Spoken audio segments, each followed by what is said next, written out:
This is my son Dino Kai. This is my greatest investment. The reason I want to show you this young man is because I took him out of school after teacher bullying, and I saw him get so low, but I knew how high he could get. This is my best friend.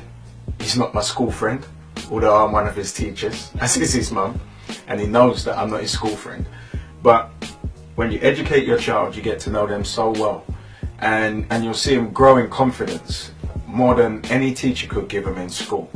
People always think that they're going to be socially retarded, and this is one of the most confident young people that I know. He's more confident than me. We walk into a restaurant and they'll ask him if they've got a Samsung charger, and then go and just stick it in.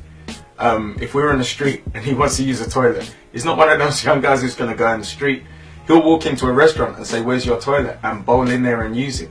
So my key thing is for fathers to enable their sons, because the problems that we're seeing socially are that sometimes father absence, but just not enabling them to be exactly who they can be. And my thing is, my greatest joy outside of any business or any social events that I can have is seeing him grow as a man. Who do you want to be? I want to be an artist, and I want to be a great leader that will get a lot of money. And the craziest thing is, when I was 9 years old, everything that he is what I wanted to be. I didn't know how to articulate it because I didn't really have anybody to articulate it with. And I would read all the time. And at his age, I would get migraines because there was no outlet for it. And where I'd be frustrated by school or by parents and not able to follow outlets, I'd become angry. And it would manifest itself in the migraines because I wasn't the guy who was going to hit out in the house. Possibly at school, but in the house, I'd internalize it. And all of these things I wanted to circumvent with him, because there's no way that I was going to duplicate any of my experiences. As men, they're supposed to learn from where we are now, not from our journey of where we've been. We know where we've been. It's like when we seen the video with the young man who was stopped by the police. If we want to stop these things from happening to our children, our role is to be their teachers, mentors, and I'm not talking about taking them out of school, I'm talking about being present.